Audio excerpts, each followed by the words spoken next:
Bonjour Daphné. Bonjour. Donc merci beaucoup pour l'accueil.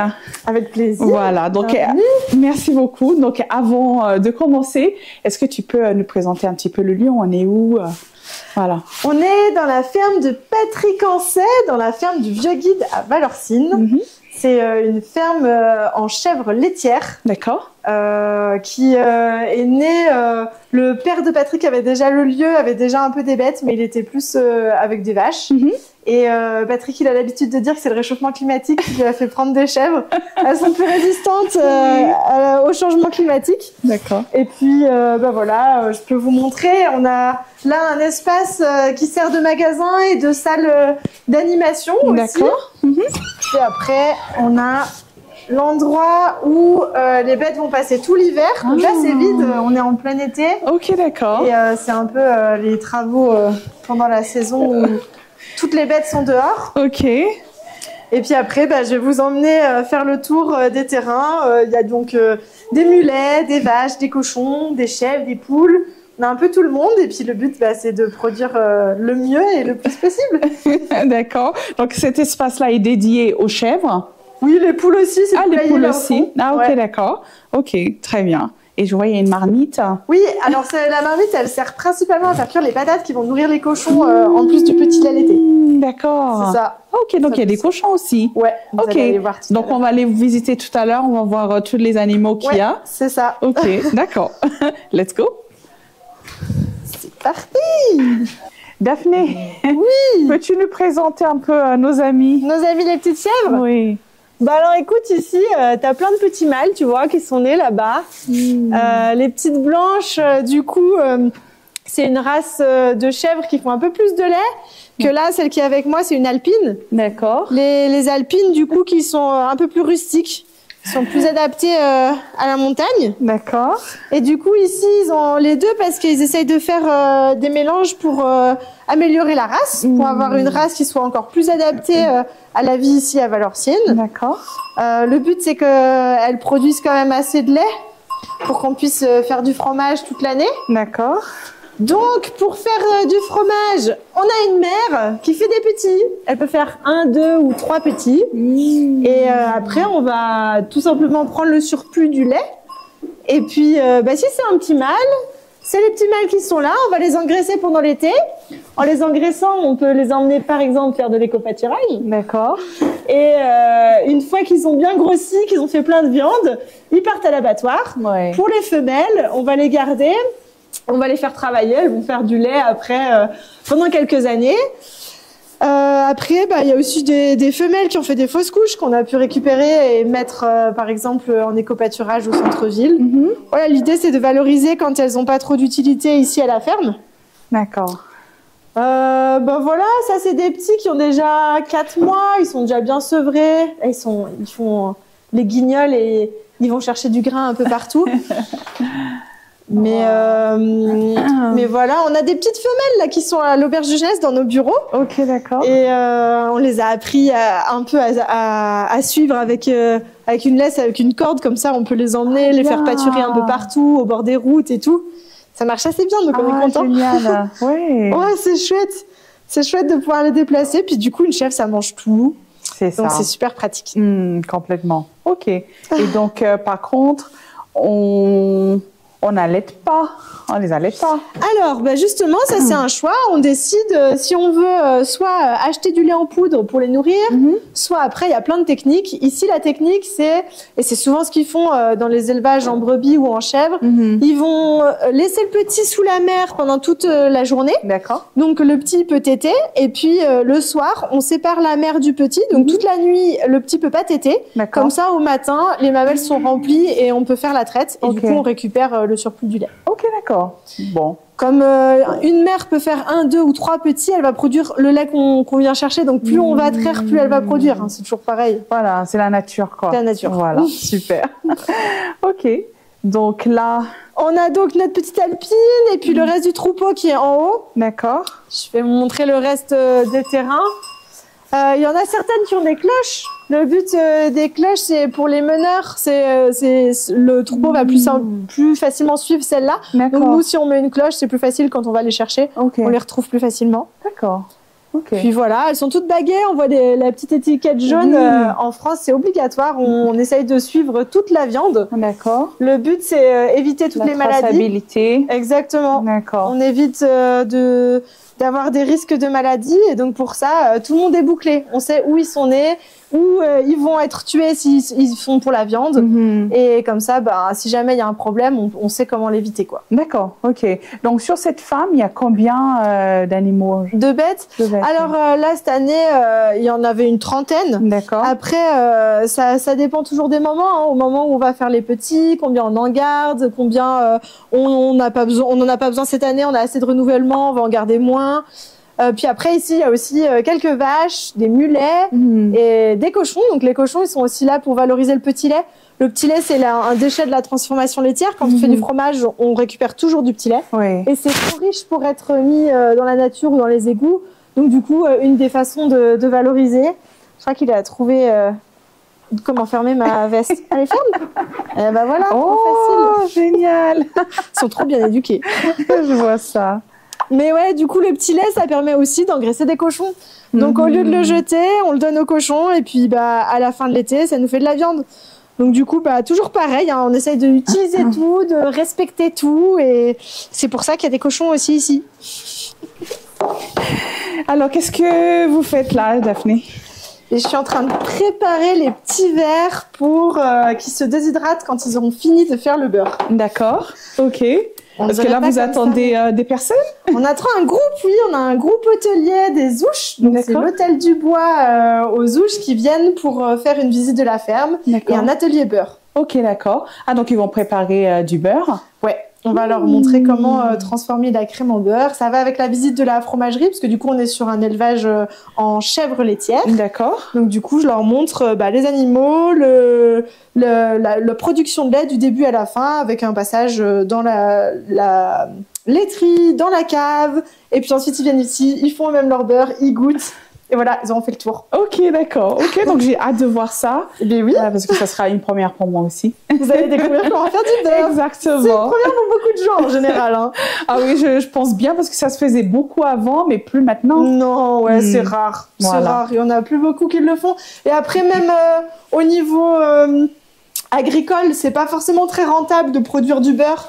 Donc en fait, c'est rare que ça se fasse à petite échelle. Ça se fait dans des grandes laiteries, mais très peu souvent à la ferme. D'accord. Et d'où est venue cette idée, justement? L'association ou faire du beurre?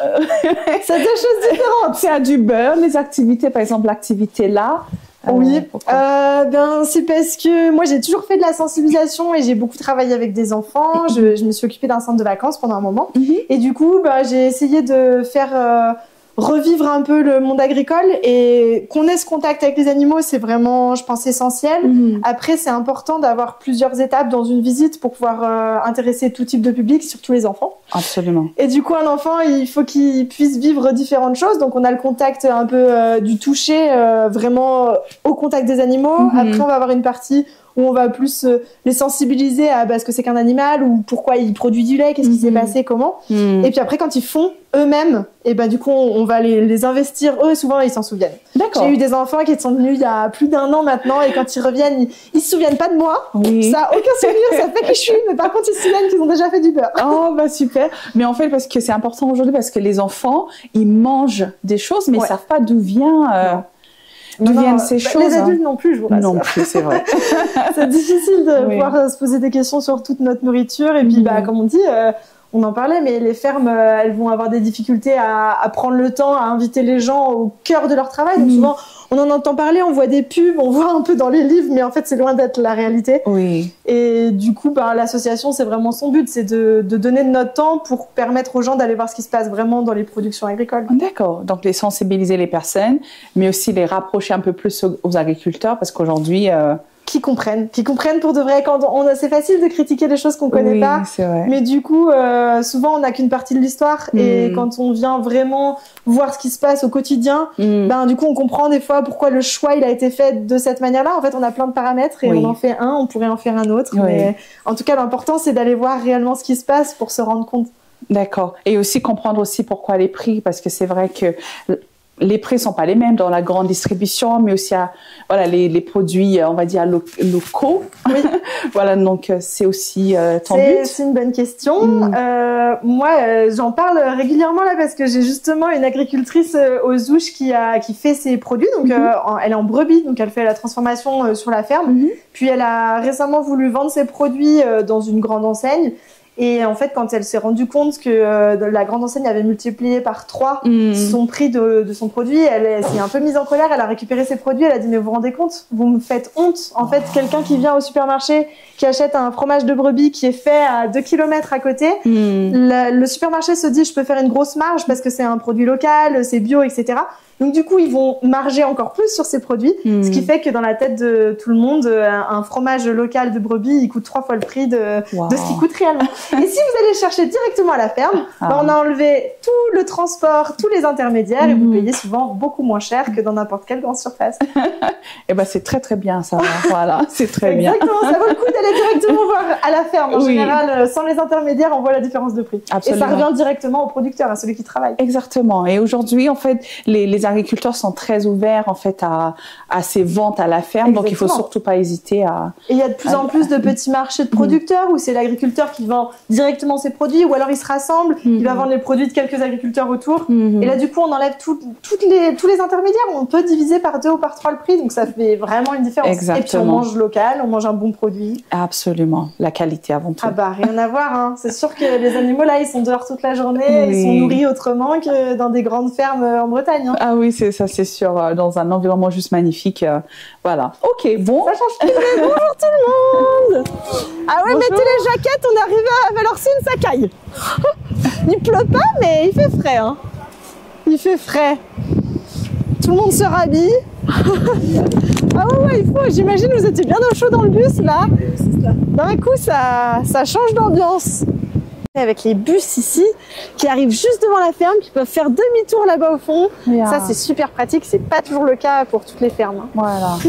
c'est un avantage. Voilà, ouais, c'est super pratique. Alors bienvenue tout le monde. Maintenant que le bus s'éloigne, on s'entend un peu mieux. Moi, je me présente, moi c'est Daphné, donc c'est moi qui m'occupe de l'association Mont Blanc Ferme Péda qui va vous faire la visite de la ferme du Vieux Guide qui se trouve juste derrière nous, une ferme du coup qui produit du lait en chèvre, qui fait toute sa transformation sur place.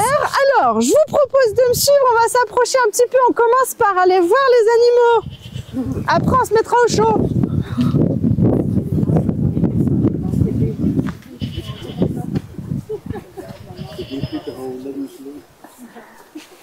Fil électrique, il y a un petit fil en fer, fil électrique qui fait passer l'électricité.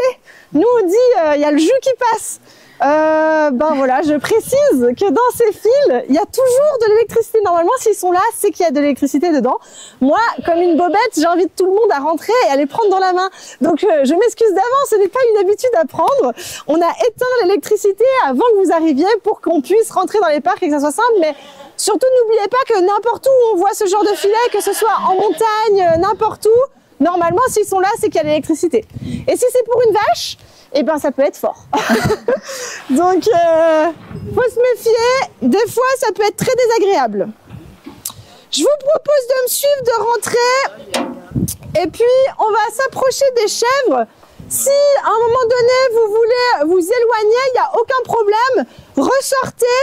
La seule chose, c'est on va refermer un peu la barrière derrière nous pour éviter qu'elle sorte.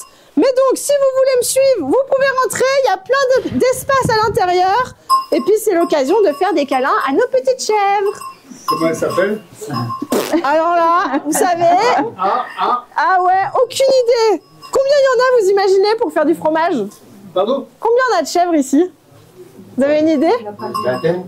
Ouf. 100, 150? Ah non, alors on n'est pas dans les 150, 80. Mais la moyenne en France, c'est 80, ouais, pour faire de la production laitière. Vous pouvez rentrer, donc ceux qui veulent rentrer, n'hésitez pas. Ils sont beaux, hein. On a les petits chevreaux aussi, ici.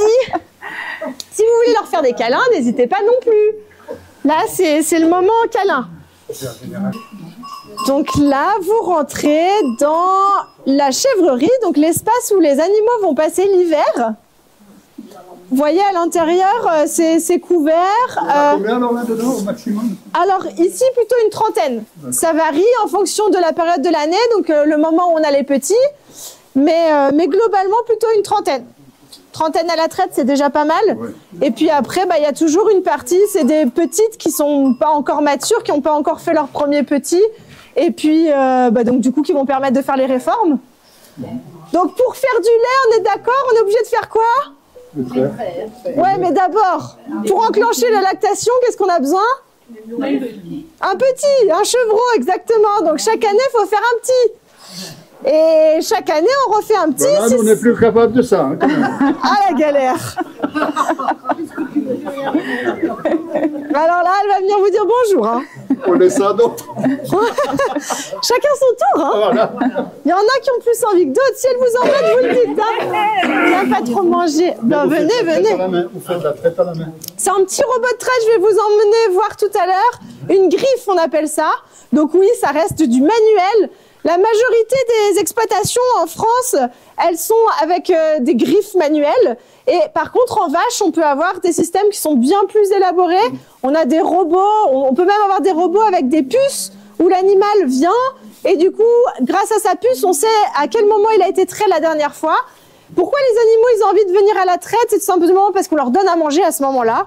C'est leur motivation. Je vous montrerai le cas de traite en haut tout à l'heure. C'est le cas de traite estival qui est là-haut, et l'hiver, il se met ici, dans la chèvrerie. Du coup, vous verrez tout à l'heure, il y a le bâtiment juste derrière, l'espace de transformation laitière ici.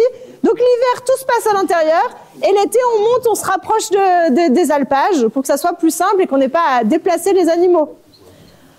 Par terre, qu'est-ce qu'on a? C'est quoi là sous nos pieds? La paille. La paille. Et là, qu'est-ce qu'on a dans les racks? Du foin. Du foin. Comment on fait pour faire de la paille? C'est le blé. C'est le blé, c'est les céréales. Il nous faut des céréales. Pour faire du foin, on fait comment? On coupe l'herbe tout simplement. Et pour avoir de l'herbe qui est à côté de la ferme, qu'est-ce qu'il faut? Pour avoir de l'herbe, il faut que les animaux ne soient pas là. Parce que si les animaux ils mangent l'herbe, on n'a plus de foin. Donc on les emmène où? Dans les alpages. En alpage, exactement. Un alpage en France, c'est tout simplement un lieu qui est au-dessus de 1500 mètres. Ici, c'est un alpage partout. Valorcine, c'est entièrement un alpage. Ça, c'est juste la réglementation française. Concrètement, ce qui se passe, c'est que pour être en alpage, c'est juste qu'on s'est éloigné de la ferme. Donc ici, l'alpage, c'est on monte un peu plus haut dans la montagne. Vous allez le voir depuis le champ juste derrière. Et puis ici, on est dans les terrains qui sont juste à côté de la ferme. C'est ce qu'on appelle les terrains mécanisables. C'est ceux où on peut venir avec notre tracteur pour faire une botte de foin. Ceux-là, ils sont très précieux. C'est pour ça que des fois, ça crie. Quand on se balade, on fait des randonnées dans les champs mécanisables. Ils sont pas contents, les agriculteurs, parce que cette herbe-là, elle est très précieuse. C'est celle qui va permettre de faire le foin de l'hiver. Et vous imaginez, on est quoi encore en septembre, et on a déjà tous sorti les jaquettes parce que ça caille. La neige, ça arrive bientôt, nous, à Cham. Donc on a besoin d'avoir un peu de bouffe pour tout l'hiver. Allez, toi, viens avec moi. N'embête pas les gens. Voilà. En gros, c'est ça. Vous avez des petits chevreaux là derrière, je ne sais pas si vous les avez vus. Ils commencent à avoir 3-4 mois maintenant. Donc ils sont un peu plus grands. Une maman, elle peut faire jusqu'à 3-4 chevreaux à la fois. Hein. Elle peut en faire un et elle peut en faire 3. Ça dépend. Et donc du coup, entre 1 ou 3, on nourrit pas la même quantité. Donc on n'a pas besoin de faire autant de lait. Donc après, il faut traire. Il change de couleur avec l'âge ou... Non, c'est une autre race, c'est une race qui fait plus de lait. Et justement ici, on a croisé les blanches avec les alpines. Donc les alpines, c'est les brunes que vous voyez, qui est celle qui est là, qui sont plus rustiques. Les alpines, elles sont capables de monter plus facilement en montagne, elles vont moins boire d'eau. Du coup, très adaptées à notre situation ici montagneuse. Et quand on la croise avec les blanches qui, eux, sont des meilleures laitières, qui font plus de lait, on arrive à avoir un animal qui produit plein de lait, mais qui est adapté à notre montagne. Voilà, donc ça c'est le travail de l'éleveur, choisir, travailler sur les bêtes pour faire une race qui est le plus adaptée possible à son milieu de travail. Vous avez le droit, ça, donc c'est une race pure, ça, ou ça, il n'y a plus de race pure alors? Ah, race pure, qu'est-ce que vous entendez par race pure? Une racine, et puis qui n'a jamais été modifiée, comme vous dites, là, croisée ou n'importe. toutes les races d'élevage ont été sélectionnées. C'est-à-dire l'être humain sélectionne les animaux depuis qu'il veut manger de la viande. Donc tous les animaux que vous connaissez qui sont des animaux d'élevage ont été sélectionnés. Ça veut dire qu'à chaque fois, on va choisir celle qui a le plus de paramètres qui nous intéressent. Si nous, on veut que... Pas encore fait avec nous. Quand on choisit ceux qui sont beaux, qui sont grands, qui ont des beaux cheveux, c'est de la sélection. Ah non, j'en fais partie. Ils ont tout réussi, là. Faut faire beaucoup d'enfants, hein. Voilà, la sélection, ça existe pour tout. Une poule, ça n'existe pas dans la nature. C'est très stupide comme animal. Ça fait des bébés toute l'année alors qu'il n'y a même pas de mâle. Ça, c'est pas logique. Aucun animal ne fait des bébés tous les jours de l'année alors qu'il n'est même pas fécondé. Que ça ne marchera pas. Il n'aura jamais de poussin qui va sortir. Mais on a sélectionné les plus beaux bêtes des poules. Et avec des millénaires derrière nous, on arrive à avoir une bête qui fait un œuf tous les jours de l'année alors qu'elle a aucune chance que ça fasse un bébé. C'est absolument pas logique dans le règne animal de faire un poussin, de prendre de l'énergie pour faire un œuf alors qu'il ne va jamais faire un poussin. Mais elle essaye quand même. C'est quand même, la poule le fait parce qu'on a sélectionné l'animal. Elle est couve. Eh ben oui, elle est couve alors qu'elle s'est même pas fécondée. Et oui, mais nous les êtres humains, ça nous arrange vachement qu'elle soit si bobette. Parce qu'elle nous fait des œufs toute l'année. Donc ça, c'est vraiment la sélection. C'est l'être humain qui a choisi ça. Hein. Dans la nature, elle serait toute morte. Hein. Un moteur, on met un gros seau à lait ici. On va utiliser les deux mamelles. Il y a 2 tuyaux sur chacune des cuissons. Et là, on va avoir un pour le lait, un pour l'air. Et on va refaire le même mouvement que ce que fait le chevreau quand il tète sa mère. Donc, on vient pincer, faire descendre le lait. C'est un mouvement qui ressemble plus ou moins à ça. On va récupérer la totalité du lait. Le lait de toutes les chèvres va dans le même seau. On en a 2, on a 2 griffes à la fois. Ça veut dire qu'on fait 2 chèvres à la fois. Dans certaines fermes, on peut en avoir 10 à la fois. Hein. J'imagine bien que ça peut être démultiplié. Ici, c'est un tout petit élevage, donc on a un petit matériel. Pour une vache, il nous en faut combien 4, exactement. 4 pies. Et les brebis 2 aussi, c'est pareil. Donc en fait, pour faire, quand on traite une chèvre ou une brebis, est-ce qu'on fait moitié moins de lait qu'une vache? Beaucoup moins. Combien ça produit une chèvre environ par jour? 2 litres. Plutôt 2 litres. On dit que la moyenne française, elle est à 2 litres. Attention, ça veut dire que c'est la moyenne sur des chèvres qui sont des grosses productrices. Notre chèvre alpine, la petite brune que vous avez vue, elle se situe où, vous pensez, dans la moyenne française? On est bien en dessous. 1 litre 2, 1 litre 5, c'est déjà pas mal pour nos chèvres ici. La moyenne, c'est 2 litres. Pour une vache, est-ce que vous savez à peu près combien elle va produire? Combien? Quelle vache? Combien vous dites? 12 litres. Mais on parle de qui comme vache? Plus, à cette époque, les vaches. Alors voilà, ça dépend exactement des races. Une immense différence entre les races dans les vaches laitières. En France, on a presque 80% de notre production laitière qui est en vache laitière. On est un pays, on aime le fromage, on aime la vache laitière, on en a vraiment beaucoup. La proportion de brebis et de chèvres est minime comparée à ce qu'on a en vache. En vache, on a énormément de races différentes. La plus grosse productrice en vache laitière en France, c'est la Primolstein. La grosse vache noire et blanche. Elle peut faire jusqu'à 70 litres de lait par jour. Alors que la moyenne, elle tourne autour de 20 litres par jour. Donc, moyenne, tout type de vache confondue, on est autour de 20 litres. Les plus grosses productrices peuvent aller jusqu'à 70 litres. Vous imaginez la marge? Ça veut dire que nos vaches montagnardes qui font du reblochon, elles produisent beaucoup moins que les grosses laitières qu'on a dans le reste de la France. C'est pour ça que le prix du lait en Haute-Savoie est bien plus élevé qu'ailleurs en France. On fait pas du tout les mêmes produits. Est-ce que vous avez une question sur notre système pour récupérer le lait? La chèvre, une fois qu'elle a sorti, là, elle est venue ici, elle a fini, on ouvre une autre porte. L'autre porte, elle est là, stack, elle fait le tour et elle ressort dans le parc de l'autre côté. Elle a fait son circuit. Les petits, on les met où? Pardon? Les petits, ils sont où? Quel petit? Mais oh. On les enferme, c'est pour ça que là-bas on peut fermer la porte. On les enferme derrière pour qu'ils puissent pas venir à la traite. On les veut pas à la traite, ils ne servent à rien. Les mâles, c'est pareil, hein. On les garde pas. Vous leur donnez du maïs? Alors, ils sont là pour plusieurs raisons, pardon. Les cochons, ils ont toujours été dans les élevages laitiers. Tout simplement parce qu'un porc, ça mange le petit lait. Le petit lait, c'est donc un déchet de la transformation laitière. Quand vous faites un fromage, vous aurez forcément du petit lait. Le petit lait, on n'a pas le droit de le remettre directement dans la nature, c'est trop riche. Plein de protéines, c'est rempli d'absolument tout ce qu'on a donné aux cochons. On n'a donc pas le droit de le remettre ailleurs que dans les égouts. La meilleure façon de valoriser ce petit lait, c'est donc de le donner aux cochons. C'est pour ça que normalement, quand vous mangez de la raclette avec, il y a du saucisson. Parce que tout simplement, on a toujours eu, dans les productions de fromage, on a toujours eu une production de saucisson qui va avec. Le saucisson, c'est juste un moyen de conserver la viande du porc. Le porc, il a une super particularité, il fouge. Fouger, c'est le mouvement qu'il fait avec son groin qui retourne la terre. Vous avez vu l'espace autour des cochons? La terre est entièrement retournée. Ça, c'est le travail qu'il fait instinctivement pour aller manger les racines et les petits vers, les protéines qui se trouvent sous la terre. En faisant ça, il prépare la terre pour planter des salades, des légumes, pour le potager tout simplement. Fouger, c'est la même action que le motoculteur. On a tout simplement inventé un motoculteur pour faire la même chose qu'un cochon, mais un peu plus rapidement. Donc, on a toujours eu des cochons chez les éleveurs, chez les agriculteurs, parce qu'on voulait préparer nos terrains avant de faire le potager.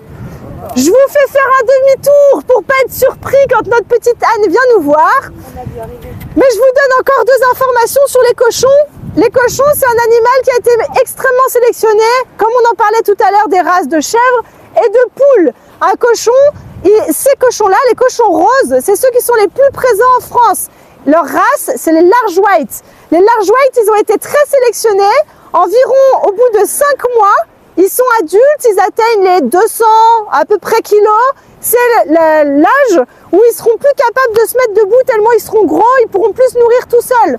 En 5 à 6 mois, l'animal est obèse et il a produit la totalité de sa capacité de viande, il passera à l'abattoir et on mange absolument tout dans un cochon. C'est le seul animal en France qu'on a encore le droit d'élever si on n'est pas éleveur. On a le droit, un cochon par année, par personne. N'importe quelle personne a le droit de passer un animal sans déclaration, sans autorisation particulière. Ça, c'est parce que historiquement, tout le monde mangeait son cochon dans l'année. Chaque famille avait un cochon. Dernière petite information, ces cochons, ils sont nés pour l'élevage. Donc à la naissance, on leur a coupé les dents et on leur coupe la queue. C'est pour ça qu'elle n'est pas en tire-bouchon. Pourquoi on fait ça?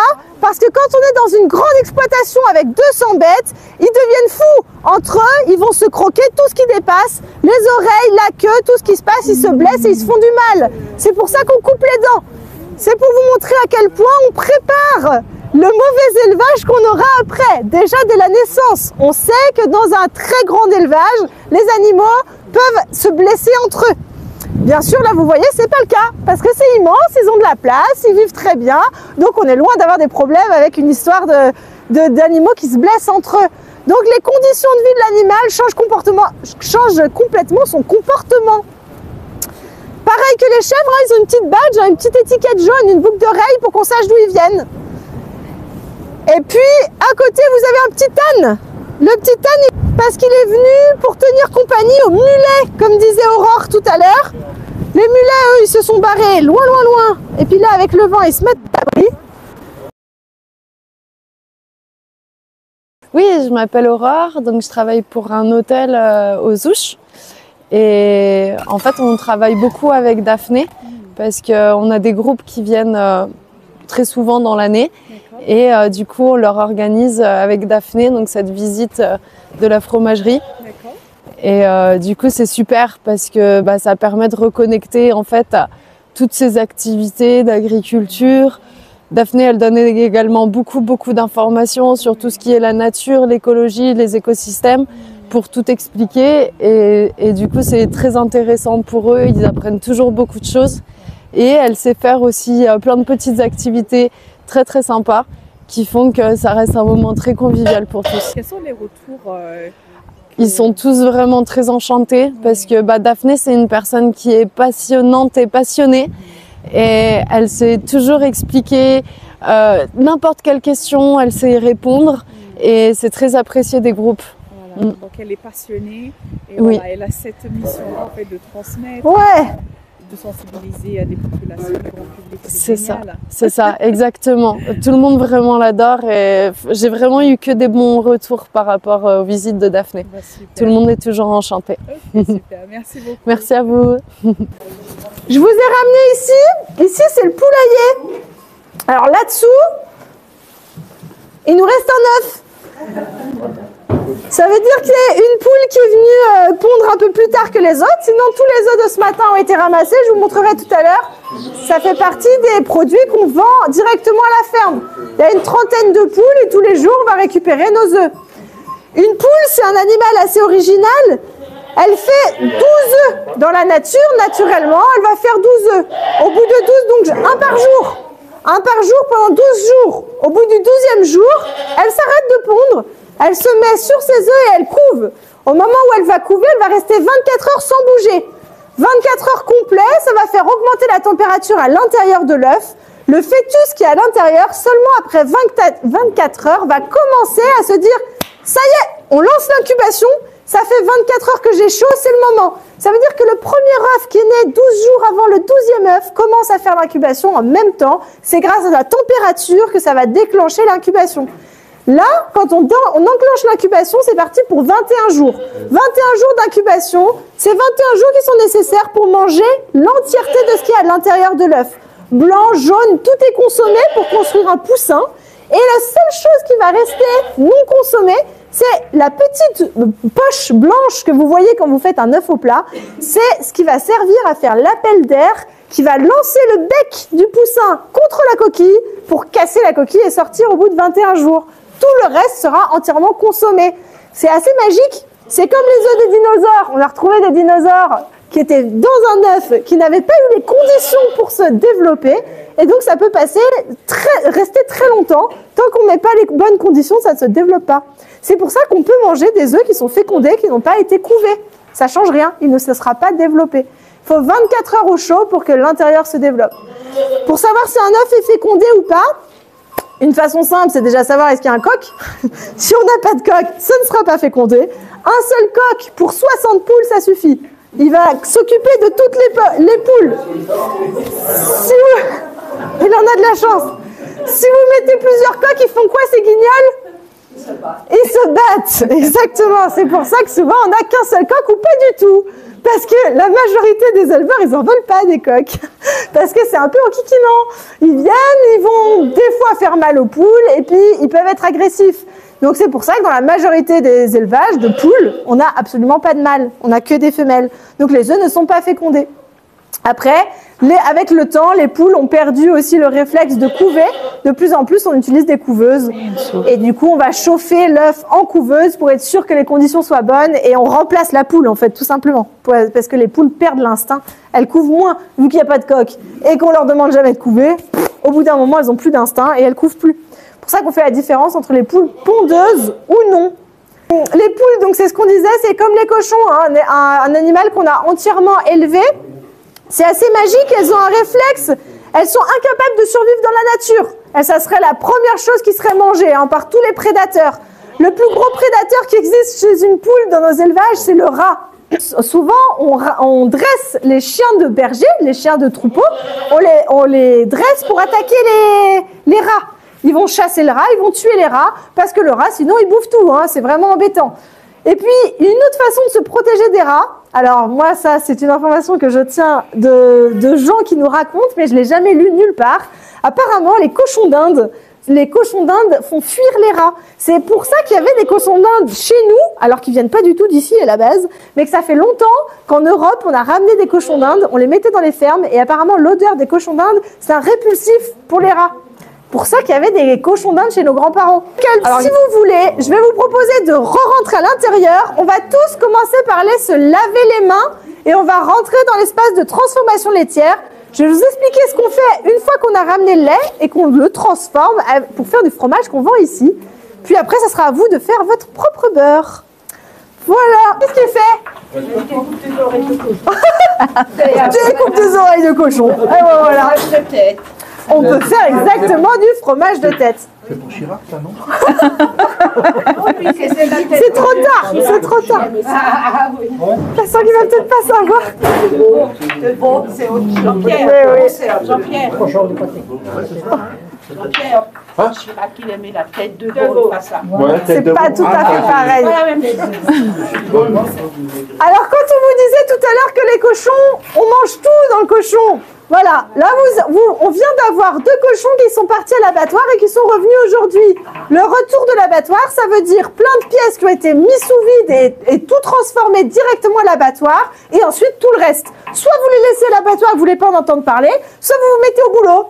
Donc là, les garçons, ils se sont mis au boulot, ils ont récupéré la tête, les oreilles, la langue, le cœur, on peut tout récupérer. Et à vous de transformer. Qu'est-ce qu'on peut faire avec tout ça? Du pâté de tête, du pâté, on peut faire plein de choses. On peut faire du boudin si vous récupérez le sang. On peut absolument tout récupérer. Les pattes, on peut faire les pieds des cochons, on peut les garder aussi. On peut absolument tout faire, de la chair à saucisse, de la viande, des côtes, tout. Tout se mange. C'est ce que vous avez vu cuire dans la marmite à l'extérieur. C'est donc les têtes de cochon. Une fois que ça a bien cuit, ça se détache tout simplement des os. Et la passang, il est en train de tout découper pour faire du pâté de tête.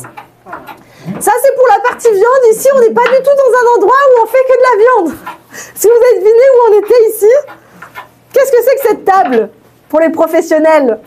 Table de travail. Ça, c'est l'autopsie, ça. C'est à peu près ce qu'on fait. On fait de l'autopsie, là. Hein. On regarde ce qui s'est passé. Monsieur, il était médecin. Quelle horreur! Mon Dieu! Oh mon Dieu! Alors moi j'ai une question parce que C'était pas des cochons. c'est donc une table d'égouttage. Et moi j'aimerais bien savoir sur vos tables d'autopsie, est-ce qu'elles sont penchées, elles sont faites comme les nôtres? Parce que tu vois celle-là, elle est penchée vers le milieu, et elle est penchée sur le côté. Tout le liquide descend ici pour qu'on récupère tout le petit lait à donner au cochon. C'est fait pareil.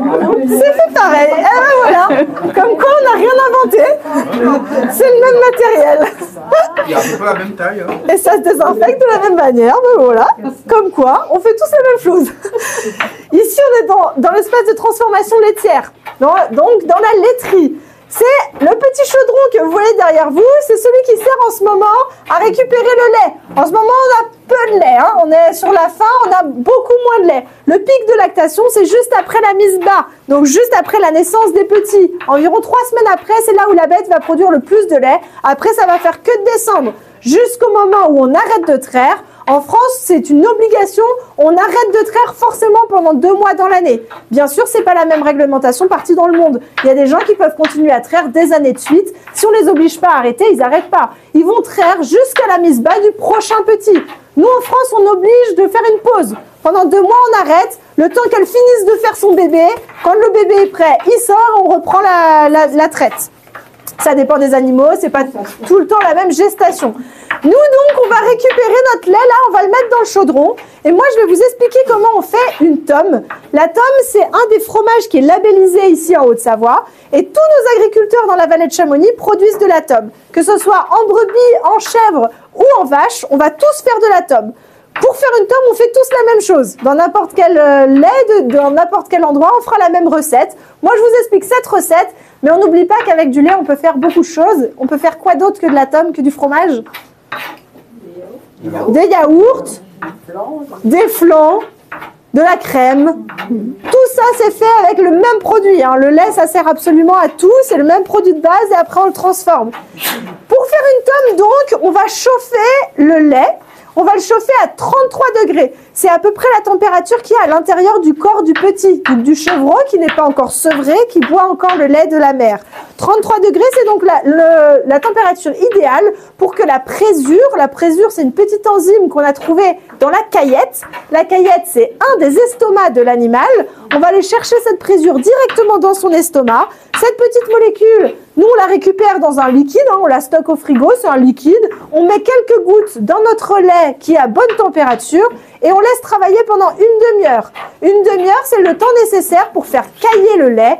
Cailler, ça veut dire compacter le lait. Ça va rendre le lait plus digeste pour l'animal. Nous, on fait pareil dans notre estomac. Hein. Tout le monde transforme le lait pour le digérer. Une fois qu'il est caillé, il ressemble à un flan. Il est épais. Il bouge comme un flan. Une fois qu'on a ce flan, On va utiliser cet outil. Est-ce que vous savez comment il s'appelle? Hein? Une idée? Non? Rien? C'est un tranche-cahier. C'est quand même pas bien original. Okay. C'est pas compliqué, on coupe le cahier, c'est facile. Là, il est petit parce qu'on l'utilise dans des petits récipients. On a peu d'animaux. Si on est en vache, il faut à peu près le double de hauteur. Ils sont aussi longs que ça. Et c'est dans des plus gros chaudrons, tout simplement parce qu'on a plus de lait dans les exploitations laitières. Ce moment où on va découper notre cahier avec notre tranche cahier, c'est le mouvement un peu iconique du fromager. C'est ce que vous voyez, si vous tapez faire du fromage sur Internet, vous voyez ce moment-là. On vient briser le cahier en petits morceaux. Pour faire une tome, on cherche à avoir un petit morceau de cahier qui est à peu près la taille d'un grain de maïs. Donc c'est petit. Donc on va briser en tout petits morceaux. Quand on brise le cahier, on va récupérer une partie solide et une partie liquide. La partie liquide, c'est le fameux petit lait. Il est jaune, il est très concentré, il va directement au cochon. Exactement. Le reste, on l'utilise, on le garde et on va le mettre dans un moule. Un moule, ça peut avoir plein de formes différentes. On en a des petits, des plus grands. Des plus grands ici, ceux que vous voyez là, c'est ceux pour les moules de tomes à vache. Donc ceux que vous connaissez le plus, que vous voyez sur toutes les publicités quand vous arrivez en Haute-Savoie. C'est donc ce moule-là. Toujours fait de la même manière, c'est du plastique avec des petits trous, tout simplement pour utiliser notre table de médecin, du coup, qui va nous permettre de faire sortir tout le petit liquide. On va garder seulement la partie solide dans notre pot. Ça reste 24 heures sur la table d'égouttage. Au bout de 24 heures, ça a diminué à peu près de moitié. Et puis, le liquide, il part au cochon. Le solide, on le retourne. On va le garder, ça nous fait un fromage frais. C'est les petits fromages que je vous montrerai juste après dans le frigo. C'est la première étape. C'est ce que vous voyez quand vous allez au magasin, un petit frais de chèvre par exemple. C'est 24 heures d'égouttage et c'est tout, rien d'autre. Ce petit fromage, il est blanc et c'est seulement du lactose. Qu'est-ce qui nous manque pour faire une tome? Qu'est-ce qu'il y a sur le dessus de la tome? La croûte. Il y a la croûte. Comment on fait pour faire la croûte? Ah, ça fait longtemps que j'avais pas eu un groupe comme ça, j'adore. Vous dites tout le temps la même chose, le sel, ok, quoi d'autre? Le champignon, exactement. Alors moi, j'en profite pour vous embêter, mais en fait, je rigole du sel parce que à la télé, tout le temps, ils disent, quand ils montrent comment faire un fromage, qu'on met du sel. En vrai, le sel ne sert à rien, à part à conserver. Et historiquement, on a mis du sel pour conserver nos fromages, donc pour empêcher le travail de la bactérie. On stabilise, on empêche la bactérie de continuer à travailler. C'est pour ça qu'on plonge en saumure. La saumure, c'est ce liquide où on a mis du sel à l'intérieur. Ça arrête le travail. En fait, ça nous sert juste à le faire reposer un petit moment, le temps qu'on aille faire autre chose pour reprendre ensuite notre fromage. Mais comme on faisait ça historiquement pour conserver, on a eu l'habitude de manger du fromage salé. Donc maintenant, on met du sel pour avoir le goût du sel, parce que sinon, ça ne fait plus le même goût. Mais en fait, c'est juste un conservateur, le sel. C'est pas lui qui va nous faire notre croûte, et c'est le champignon qui va nous faire cette croûte-là. Le champignon, on va le choisir en fonction du fromage qu'on veut. Si on veut une tome, on va choisir le champignon que nous on appelle le poil de chat communément. Il a un nom scientifique aussi. Mais ce poil de chat, parce qu'il mange le lactose et puis il grandit, je vais aller vous emmener dans la cave, vous montrer comment ça se passe quand on a les conditions parfaites pour avoir le champignon qui se développe. C'est juste là, vous pouvez me suivre. Et ici, on est donc dans une cave qui permet de faire de la tome. C'est donc une cave très humide. Vous avez vu, il y a du gravier au sol. Oui. C'est pour permettre d'arroser.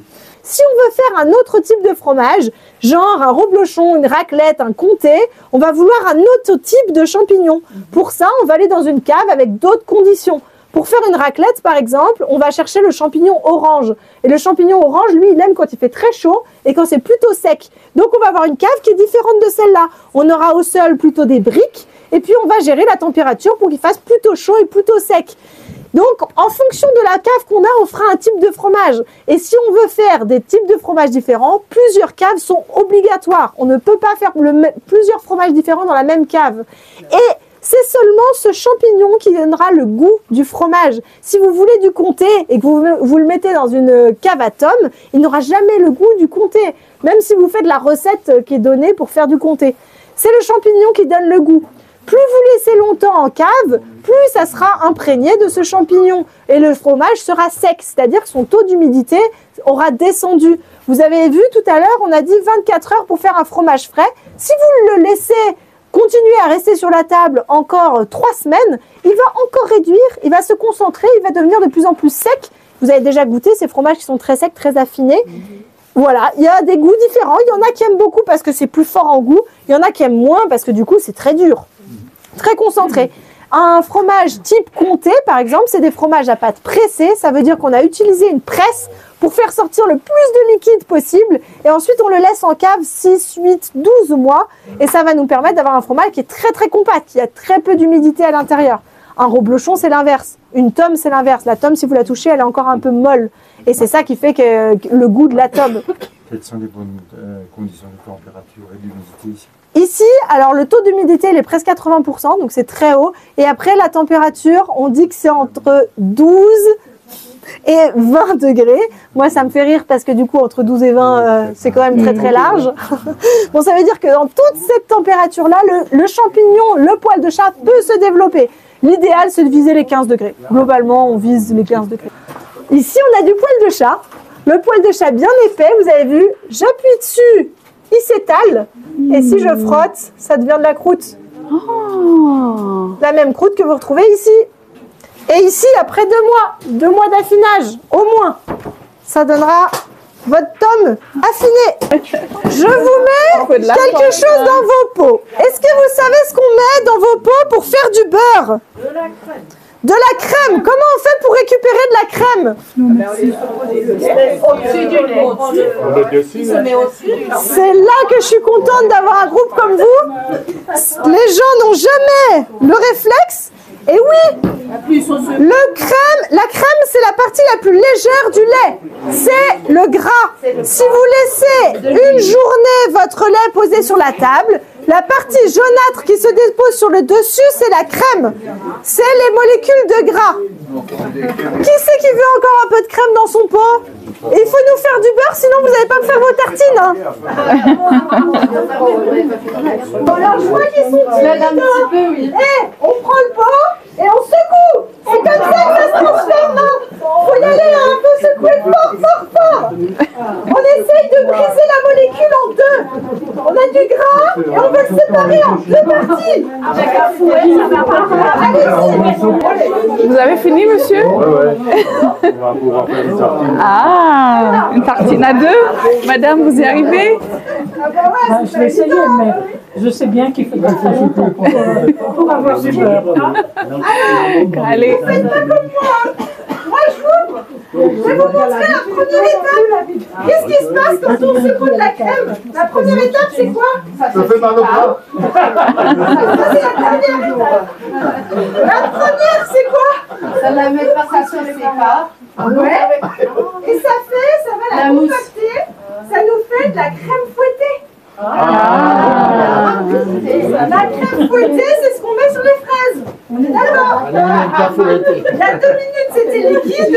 Maintenant, c'est devenu de la crème fouettée. Ça a changé. Ça, c'est la première étape. Maintenant, il faut que vous nettoyez le pot. Il faut qu'on voit à travers.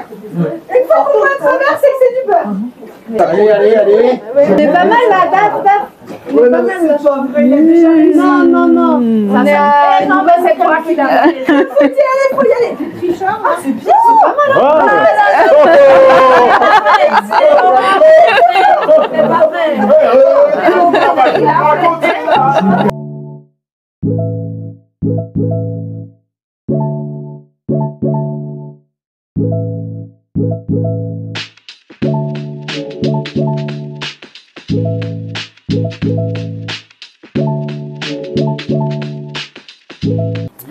Alors le loup, c'est donc le plus grand prédateur qui existe, qui est en haut de la chaîne alimentaire dans nos contrées, dans nos climats.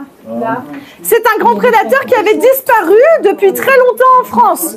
Il est revenu il y a quelques années, il est revenu des pays étrangers. C'est pas la France qui a réintroduit le loup, mais il est revenu par les montagnes, parce que dans les pays de l'Est, dans les Pyrénées, etc., ils avaient des loups qui revenaient. On l'a pas empêché de revenir. Et pourquoi est-ce qu'on laisse le loup et que maintenant c'est une espèce protégée en France? Est-ce que vous savez quel est notre intérêt? Pourquoi on laisse le loup revenir? Même s'il égorge des centaines de brebis. Pourquoi? Pourquoi on les laisse revenir du coup? Quel est notre intérêt vu qu'on voit bien que c'est compliqué? Pourquoi on le fait?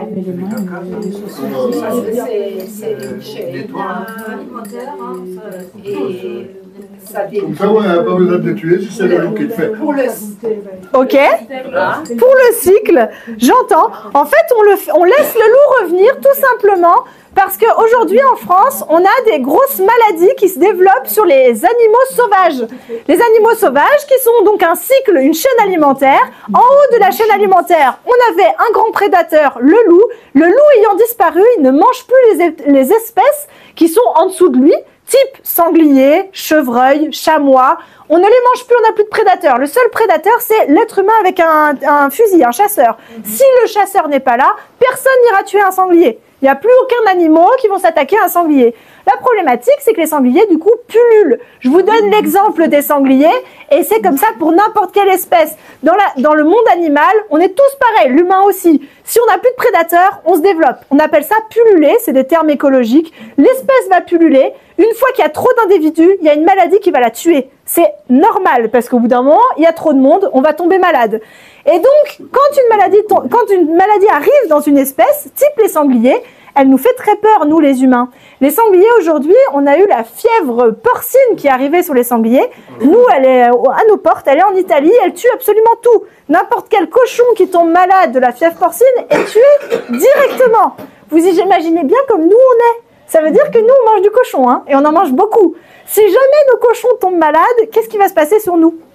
On est complètement flippés. Et je vous donne un exemple, c'est les porcs. Mais c'est comme ça pour tous les animaux. On a eu la brucellose qui tuait les chamois. Un jour, on a trouvé une vache qui avait attrapé la brucellose. On a tué des centaines de vaches parce qu'on avait tellement peur que l'être humain mange de la viande infestée et que ça nous tue. Donc, on est terrorisés.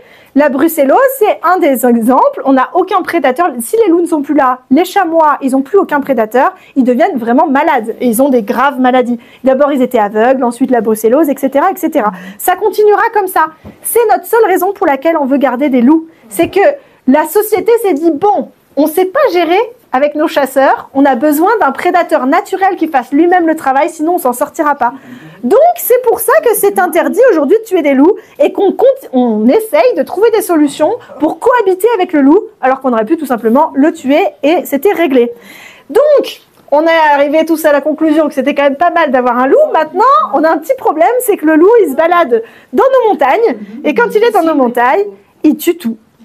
Et moi, je suis là pour expliquer objectivement ce qui se passe. Dans le monde agricole, on est un peu embêtés. Parce que tous les agriculteurs que vous rencontrez aujourd'hui, quand ils ont commencé leur métier, ils n'ont jamais imaginé qu'il y aurait un loup un jour en France. Parce que ça fait des centaines d'années qu'on n'a plus de loups. Donc en fait, quand ils ont décidé de devenir agriculteurs, ils n'ont jamais imaginé qu'un jour ils se feraient chier avec un loup qui allait leur défoncer leur troupeau. Donc ils doivent réapprendre leur métier. Ils n'ont aucune solution. Pour l'instant, on n'en a pas. On est tous au même niveau. On découvre et on ne sait pas comment faire. Une des solutions qui est arrivée des Pyrénées, c'est les chiens de protection. Les chiens de protection, c'est des chiens qu'on entraîne pour être assez fous pour aller se battre jusqu'à la mort, même s'ils savent pertinemment qu'ils vont mourir. Un chien, il ne peut pas combattre un loup, c'est impossible. Et il va mourir dans tous les cas. Mais ce qu'on veut, c'est qu'il se batte jusqu'à la mort, même s'il sait qu'il va mourir. Donc vous mettez un berger allemand face à un loup, le berger allemand, il se met par terre, il tremble, il va se cacher. Il se met derrière son maître et il se tire. Vous mettez n'importe quel chien de compagnie qu'on a, il n'ira pas se battre contre le loup. Il sait qu'il va perdre. Nous, on veut un chien qui y aille quand même.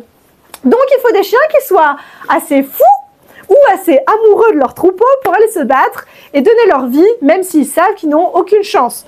Ces chiens-là, il faut trouver lesquels sont capables de le faire. Donc, on fait des tests. On prend certaines races de chiens, on les mélange, on essaye d'avoir un chien qui soit un combattant, mais qui soit pas dangereux pour l'homme, pas dangereux pour nos chiens de compagnie, pas dangereux pour un trailer avec une frontale qui court à 100 à l'heure en pleine nuit au milieu d'un troupeau.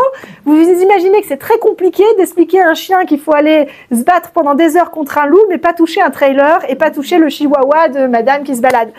Donc, on est sur une complexité immense. On essaye de dresser les chiens. C'est très difficile. Les premières victimes, c'est les agriculteurs qui, eux, doivent devenir éleveurs de chiens, alors qu'ils n'ont jamais décidé d'être éleveurs de chiens. Ils étaient éleveurs de brebis ou de chèvres à la base.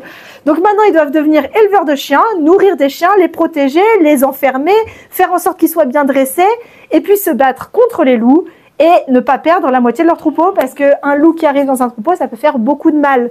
Aujourd'hui, la seule loi française, c'est si vous n'avez pas de chien de protection, vous ne serez pas remboursé. Ça veut dire que si vous perdez votre troupeau, tant pis pour vous. Vous aviez qu'à acheter un chien de protection. Mais ça n'existe pas. Et c'est très compliqué. Avoir les chiens de protection, c'est un nouveau métier, c'est difficile. Aujourd'hui, nous, dans la vallée de Chamonix, l'année dernière, il y avait au moins 3 meutes d'environ 13 loups. Donc ça fait du monde. Quand il y a 13 loups qui arrivent en pleine nuit sur un troupeau, c'est très difficile de combattre. Donc les agriculteurs prennent des chiens. Ils vont aussi prendre 13 chiens de protection pour pouvoir combattre ces 13 loups. Donc 13 chiens de protection qui sont énormes, qui mangent, qui se battent. C'est... Voilà. Est-ce que ça fait peur? Parce qu'on n'oublie pas que nous, ici à Chamonix, on a beaucoup de randonneurs, on a beaucoup de VTT, on a beaucoup de trailers, on a plein de choses.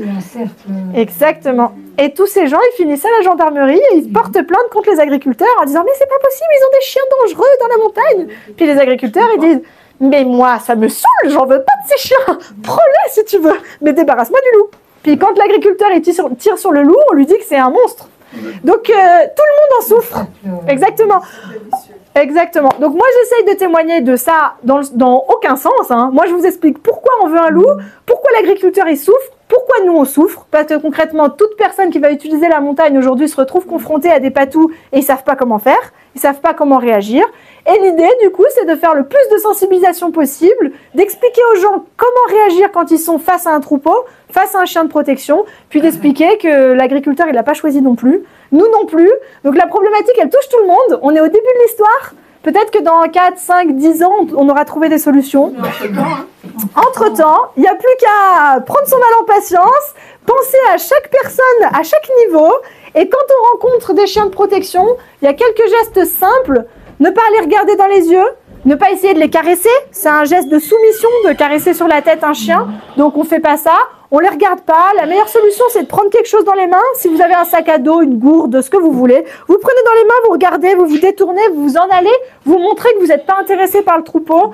Et ça, c'est un message pour le chien qui dira « Ok, exactement, on l'ignore, on s'en va, on s'éloigne des bêtes. » Voilà, la petite information qui fait plaisir en fin de visite.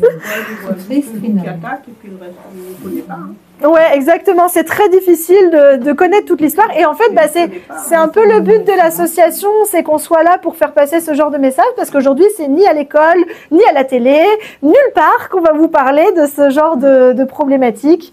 Et donc pourtant, on va tous y être confrontés encore pour un petit moment. Elle nous a expliqué tout ce qui était le cochon, ils le nourrissent avec le petit lait, ils mangent le cochon, toute la chaîne alimentaire, quoi. Et que si le cochon disparaît, ben, avec les maladies, ça manquera. Hein. Et l'histoire sur le loup. Parce que moi j'étais assez catégorique, le loup il décime, il faut l'éliminer. Maintenant j'ai mieux compris. Donc la sensibilisation. Oui, je connaissais pas trop l'histoire. Hein. Merci.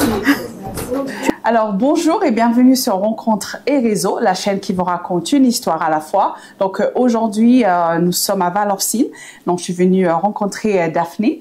Mais avant de commencer, je vous invite à vous abonner et surtout à partager autour de vous, parce que voilà, il y a que de cette manière que vous pouvez m'aider à aller voir beaucoup plus de personnes. Donc Daphné en fait a créé une association qui s'appelle Mont Blanc Ferme Péda. Donc c'est une association en fait qui a pour but de créer le lien en fait entre le grand public et les agriculteurs. Donc elle va nous en dire un petit peu plus tout de suite. Bonjour Daphné. Bonjour. Peux-tu te présenter s'il te plaît? Oui, bien sûr. Donc moi c'est Daphné Yatropoulos et je fais partie de la team qui a fondé l'association Mont Blanc Ferme Péda il y a à peu près 1 an et demi dans la vallée de Chamonix. Donc avant de nous parler de l'association, peux-tu nous expliquer un petit peu ton parcours avant justement de créer l'association? Oui, alors moi j'ai fait des études en géographie, j'ai fait de la recherche en géographie. D'accord. Et du coup j'ai toujours fait de la sensibilisation. La sensibilisation, ça veut dire essayer de comprendre le lien, enfin comment l'être humain s'approprie les problématiques environnementales. D'accord. Et du coup, j'ai beaucoup travaillé en éducation. Je me suis occupée d'un centre de vacances, entre autres. Et du coup, on avait fait une mini-ferme dans le centre de vacances. J'ai emmené les enfants qui venaient en colonie de vacances voir la mini-ferme. D'accord. Une des grosses prises de conscience, c'était de me rendre compte que les profs, les instituteurs, ils n'avaient pas forcément envie que j'explique aux enfants que les cochons qu'on allait voir, c'était le saucisson qu'on mangeait. Et du coup, le lien entre l'animal, la mort de l'animal, la nourriture, j'ai bien compris que c'était très compliqué. D'accord. Et au-delà du compliqué, peut-être même qu'on essaye de cacher une certaine vérité. Oui. Du coup, cette prise de conscience, c'était déjà une première étape pour moi de comprendre qu'il y avait quelque chose qu'on essayait un peu de cacher. Il y avait un décalage, en fait, entre... voilà. Exactement. On avait essayé un peu de créer un flou autour de l'alimentation. D'accord. Et puis que, en fait, si on nous emmène pas dans les fermes, si on nous pousse pas à réfléchir à ces sujets-là, on peut passer notre vie sans se poser la question. Exactement. Et surtout les enfants, je pense que c'est important de les éduquer pour qu'ils comprennent certaines choses. Et puis aussi l'enjeu de soutenir en fait le monde agricole en général. C'est ça, puis d'avoir la conscience pour en fait être un citoyen conscient, savoir quel choix on va faire au quotidien, qu'est-ce qu'on veut manger, pourquoi, comment, d'où ça vient. Ok, voilà. Et donc à partir de ce moment-là, c'est là où vous vous êtes dit il faut que je fasse quelque chose. Mais comment s'est fait en fait le processus entre cette prise de conscience jusqu'à aller jusqu'à créer l'association? Alors après, il y a eu de longues étapes. Oui.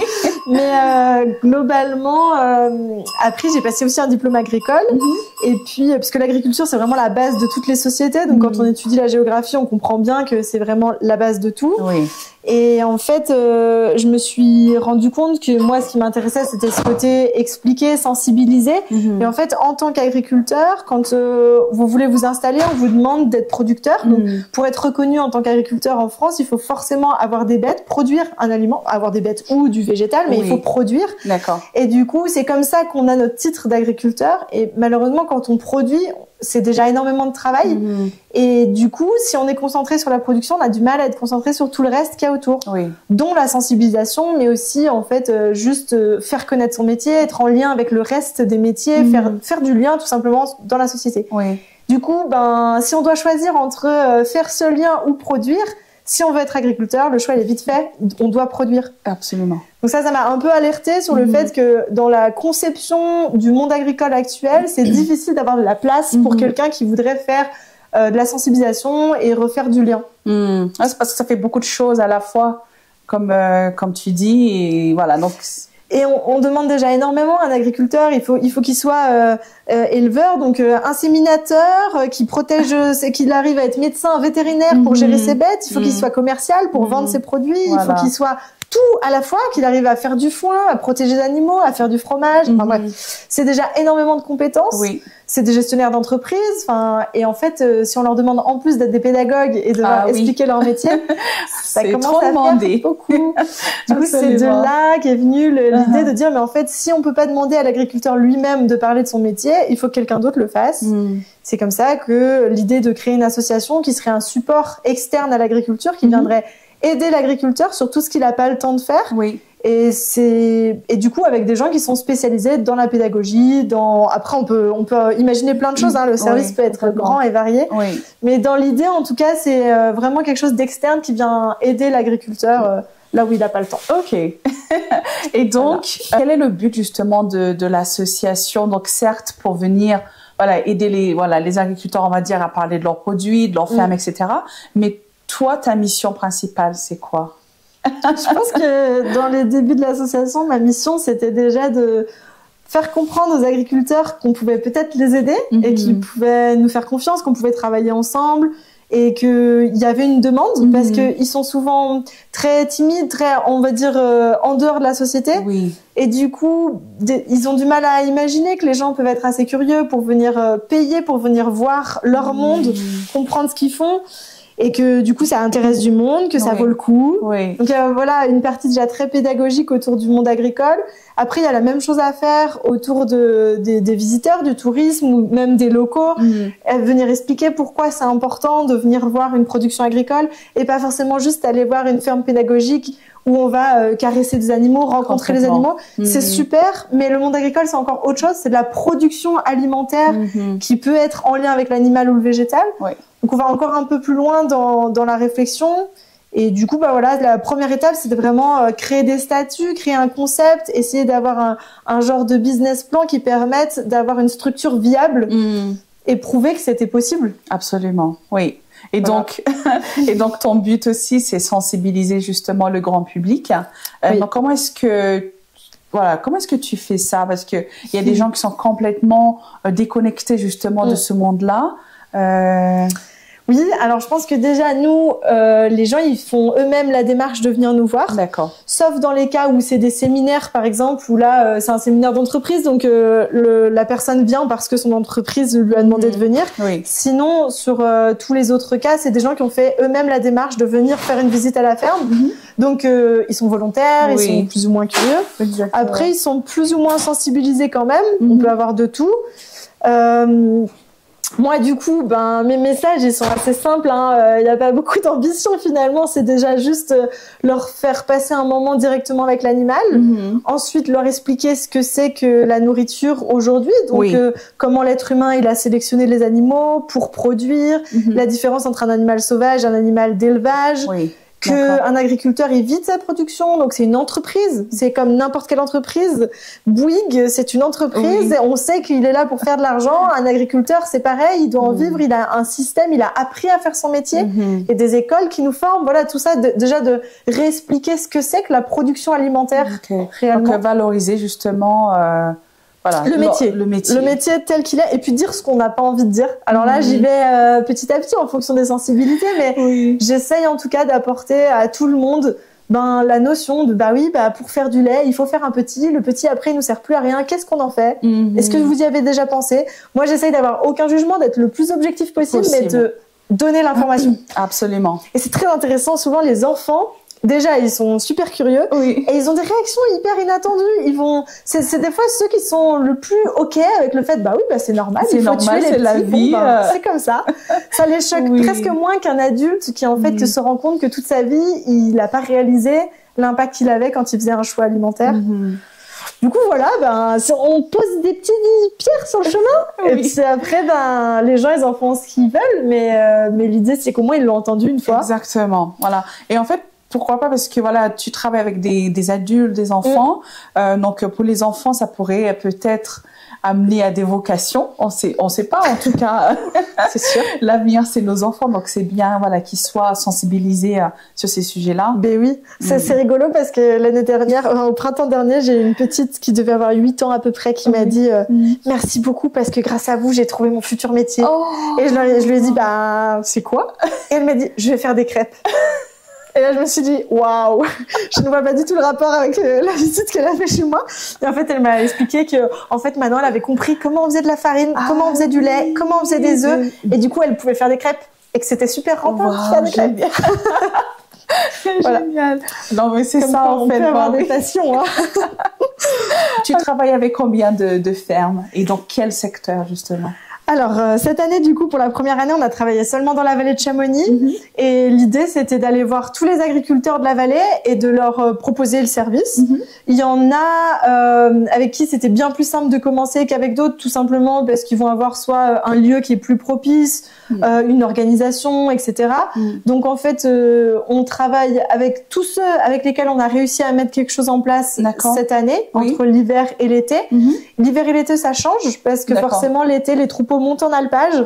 Donc, quand les troupeaux sont en alpage, les fermes en bas sont vides. Donc, du coup, nous, on s'adapte. D'accord. Il y a certaines fermes chez qui on va pas encore et on espère arriver à mettre en place quelque chose assez rapidement. Oui, d'accord. Mais voilà, l'idée c'est de toucher le plus de monde possible et globalement on travaille avec 6-7 fermes actuellement sur la première année. Ok, très bien. Donc est-ce que tu invites d'autres fermes qui vont regarder cette vidéo à te contacter? Bien sûr. Alors voilà, ça c'est la suite pour l'association. Pour l'instant on travaille que dans la vallée de Chamonix et je pense qu'on a mis en place un concept qui a l'air d'avoir de l'avenir. Maintenant, l'idée, c'est de le stabiliser pour pouvoir le proposer à d'autres territoires. Voilà. On a déjà eu pas mal de demandes d'agriculteurs qui sont aux alentours de Genève, la Clusaz, les Carreaux d'Arrache, etc. Donc, on reste dans le département, on est très proche, mais aujourd'hui, nous, on peut pas le faire. Je pourrais pas me déplacer dans une semaine. Le temps ne se Donc, la qualité pas. et pourquoi pas dans l'avenir, d'autres personnes que tu peux former et qui peuvent... C'est l'idée, voilà. on va essayer. Si ça marche ici, ça marchera aussi ailleurs. Il y a pas de raison. Je suis d'accord. Et donc, et les entreprises, en fait, qui voudraient bien aussi te contacter, justement, pour venir en groupe, on va dire. Ouais. Comment est-ce qu'ils... Ils nous trouvent en tapant ferme pédagogique, on tombe sur nous sur Google, et puis après sinon on est à l'Office du tourisme. J'essaye de faire un peu plus de communication, c'est pas mon point fort pour l'instant. Oui. Et voilà, là la première année on s'est vraiment concentré sur l'action, prouver que ça fonctionnait. Et maintenant que je pense qu'on a fait une année complète et qu'on se dit ok, ça vaut le coup de continuer, je vais investir dans de la communication. On a juste un site internet et voilà, on a fait quelques articles et puis l'Office du tourisme de Chamonix qui nous revend beaucoup, donc voilà. Et peut-être un numéro de téléphone. Ouais, sur le site internet en tapant sur Google, par contre on tombe sur nous, ferme pédagogique à Chamonix, on tombe directement sur nous, adresse mail, numéro, on répond. D'accord, parfait. De toute façon, comme d'habitude, vous allez retrouver toutes ces informations dans la description. Exactement. Donc n'hésitez surtout pas à contacter Daphné et elle sera ravie de vous accueillir ici ou dans une autre ferme. Ou dans une autre ferme, voilà. Donc, d'après toi, Daphné, qu'est-ce qui explique cette fracture entre le grand public et le monde agricole? Alors, je pense que c'est un combo de plein de paramètres, mais globalement, historiquement, l'être humain, il s'est développé autour de son élevage. Donc, on avait tous, pour nourrir notre famille, de quelques animaux, le potager et ce qu'on avait besoin au quotidien. Donc en fait, à la base, c'était pas un métier, c'était un moyen de survie. Et en fait, au fur et à mesure, avec la modernité, on a oublié ce qui était notre quotidien. Et ça marche pour tout. Hein. On faisait la vaisselle pendant des heures, la lessive, et au fur et à mesure, on l'a remplacée par une machine qui fait notre lessive. Et on veut plus en entendre parler. Et du coup, l'agriculture, elle a pris le même chemin. Au fur et à mesure, on l'a rangée au placard. C'était pas très moderne, c'était pas très sexy d'être agriculteur. Et du coup, on s'est tourné vers plein d'autres choses, dont le tourisme. Hein, la société de loisirs du tourisme qui s'est développée, et en fait l'agriculteur il est complètement en marge de tout ça, parce qu'un animal on peut pas l'abandonner pour partir en vacances. Et le potager c'est pareil. Du coup, il y a la société qui a avancé et l'agriculteur qui est resté un peu dans son coin, qu'on a un peu modernisé à notre façon, en lui faisant acheter plus de matériel, etc. Mais en fait, ça l'a poussé dans une certaine précarité. Et du coup, il y a vraiment un conflit, un manque de compréhension entre les deux parties. Bonjour. Et du coup, le tourisme, le loisir, c'est extrêmement important pour une énorme partie de la population. Et l'agriculteur, son temps, il est extrêmement compté. Et du coup, complètement en dehors de cette société de tourisme, en fait, il est privé de beaucoup de choses. Il a du mal à comprendre l'évolution du reste de la population. Moi, je fais souvent le comparatif, mais c'est sûr que quand on est un agriculteur et qu'on passe notre été à faire des parcs en alpage et qu'on croise à peu près à toute heure de la journée et de la nuit un mec avec une frontale, avec 3000 € de matos, de trail, qui court au milieu de la montagne, qui passe au milieu des parcs, des troupeaux, qui fout le bordel. En fait, c'est extrêmement difficile d'avoir une connexion alors que les deux personnes parlent une autre langue. Oui, complètement. Voilà. Et là, je montre un exemple qui est très parlant ici à Chamonix, mais en fait, ça marche surtout quand on critique les agriculteurs sur la pollution. En fait, en même temps, ils nous nourrissent. C'est la nature, en plus. Voilà. Donc, c'est extrêmement difficile. Ils se sentent jugés pour beaucoup de choses. Et du coup, il y a vraiment un langage tellement éloigné qu'on a du mal des fois à se comprendre. Et puis aussi, la population oublie. On sait plus du tout ce que c'est qu'une poule, comment on nourrit un animal. Et quand un agriculteur doit se confronter à quelqu'un qui fait pas la différence entre une vache et une brebis, il se dit mais sur quel monde? Exactement. Et puis on revient. Je répète, les enfants savent pas comment. On parlait tout à l'heure du saucisson, c'est quoi? Donc justement, si on les éduque pas, si on sensibilise pas les gens, ça devient compliqué. Sans oublier la société de consommation aujourd'hui qui nous donne pas ces informations. Absolument. Personne nous les donne. Et vraiment, j'insiste sur le fait que autant des personnes de 50 ans que de 8 ans ont exactement les mêmes réactions. Qui sait encore comment on fait du saucisson, comment on transforme du lait pour faire du fromage, qu'est-ce qu'on fait des veaux une fois fois qu'ils ont fait de produire du lait à leur mère. En fait, c'est tout ça. Si on se pose pas la question, on le sait pas. Absolument. Et c'est pas à l'école qu'on va nous l'apprendre. Du coup, voilà, je pense que la fracture, elle vient vraiment de là, de incompréhension des deux mondes. Et puis, bah voilà, on oublie les bases. Ouais, je pense. Voilà. Ok. Et donc, qu'est-ce que tu dirais apporte aux agriculteurs justement ces échanges entre les gens que tu reçois et les agriculteurs? Ouais, alors je pense que ça leur apporte déjà une reconnaissance. Ils voient l'intérêt dans les yeux des gens et ça leur fait du bien. Ils se rendent compte qu'en fait on peut valoriser leur travail, ils peuvent être fiers de ce qu'ils font, qu'il y a des gens qui sont curieux, qui sont prêts à payer pour venir faire une visite chez eux pour voir quel est leur quotidien. Donc ça c'est chouette parce que des fois l'agriculteur il a un peu l'impression de travailler pour les autres et que ça sert à rien. Exactement. Que lui son quotidien c'est de produire de la nourriture mais personne vient lui dire merci. C'est ça. Sans lui pourtant on peut plus trop manger. Oh oui. Voilà, donc je pense qu'il y a la reconnaissance, c'est vraiment important. Il y a un intérêt financier, clairement, on vend leurs produits, on leur rapporte de l'argent, on donne 20% de ce qu'on gagne. Donc en fait, ils ont rien à faire, on leur prend pas de temps et on leur apporte de l'argent. Donc pour eux, ça c'est déjà rare. Absolument. Et c'est important, mine de rien, sur une exploitation, ça fait vite un peu de confort. Exactement. Puis voilà, ça peut être, ils peuvent partir en vacances parce que du coup, nous, on est là à un moment donné, donc on va les aider sur quelque chose alors que d'habitude, ils auraient pas pu. Ça peut être du confort, voilà, au quotidien. Et puis après, c'est aussi certains sujets. On a des éleveurs en brebis qui se battent contre les pratiquants de la montagne, qui vont avoir du mal à comprendre ce que c'est que la problématique du loup, des chiens de protection. Et nous, on va venir parler de ces sujets, on va expliquer comment se comporter, on va expliquer la position de l'agriculteur, sans prendre parti, mais juste expliquer ce que eux ils vivent. Voilà, c'est ça. Pourquoi on en est arrivé là. Et du coup, ça, c'est hyper important pour eux. Ça évite beaucoup de conflits. Exactement. Et voilà, ça éduque les personnes. Et puis voilà, ils ont une autre approche. Ils voient un point de vue qu'on n'a pas l'habitude de défendre, en fait. Exactement, c'est ça. Et une personne éduquée, justement, va passer le message aux autres personnes. Donc, ça crée on va dire Ah ben oui, c'est une chaîne positive. Exactement. Une chaîne positive. Faut faire passer l'information. Donc, venez nombreux à la ferme, vous allez apprendre beaucoup de choses. Voilà. Est-ce que ça voudrait dire que si à la fin de la visite, les personnes peuvent repartir avec des produits des agriculteurs? Oui, donc nous, on se met à disposition de l'agriculteur pour vendre ce qu'il a à vendre. D'accord. Ça, c'est aussi un intérêt financier pour l'agriculteur. Nous, on vient, on lui rapporte une partie de ce qu'on gagne et puis il a aussi une personne qui est disponible à plusieurs moments dans la semaine avec sa clientèle. C'est-à-dire que nous, quand on accueille un groupe, on a près une vingtaine de personnes. Une vingtaine de personnes, c'est un potentiel quand même économique important. Oui. Surtout dans des endroits comme on est ici à Valorcine, on est assez excentré. Et du coup, l'idée, c'est que nous, on se mette à disposition comme vendeurs. D'accord. Donc, on va vendre tous les produits qu'on a sur la ferme à disposition. À disposition. Donc, ça, c'est très bien. Donc, les produits viennent de la ferme. Voilà, les gens, ils ont vu comment ça se passe, tout le travail derrière. Ouais, ils ont tout vu. Oui, exactement. Donc, c'est génial. Donc, est-ce que tu fais autre chose que de la visite à la ferme? Oui, on essaye. C'est le début encore. Okay. Mais du coup, notamment de l'éco-pâturage, on a fait un peu des recherches sur l'utilisation des cochons dans le combat contre la renouée du Japon. La renouée du Japon, donc c'est une plante invasive très présente dans la vallée de Chamonix. Et les cochons, ils ont toujours été présents dans les fermes pour plein de choses, et notamment pour nettoyer un terrain. Quand il y a un terrain où il y a des plantes qui nous plaisent pas, des orties, etc. Souvent, on a le réflexe de mettre les cochons, ils vont retourner la terre, ils vont tellement creuser profondément qu'ils abîment la terre. Et que du coup, les plantes qui étaient là avant, elles ont tendance à disparaître. Donc nous, on s'est dit, un cochon, si on arrive à l'utiliser contre les orties, pourquoi ça marcherait pas contre autre chose? Et donc du coup, on a fait des essais cette année contre la renouée du Japon. C'est la première saison, donc on a encore très peu de recul. Mais dans l'idée, ils la mangent.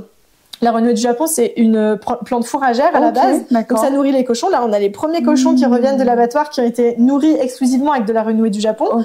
Donc une plante qu'on déteste, on lui fait la guerre. Et en fait, déjà là, elle nous a permis d'avoir de la viande. Donc c'est déjà pas mal. C'est une première étape. Et après, on va voir l'année prochaine si le travail des cochons sur la terre, vu qu'ils ont tout retourné, qu'ils ont tout mangé, les racines, etc., est-ce que du coup, ça va permettre qu'elle repousse pas l'année d'après? Si c'est pas en un an, ça sera peut-être en plusieurs années. On ne sait pas encore.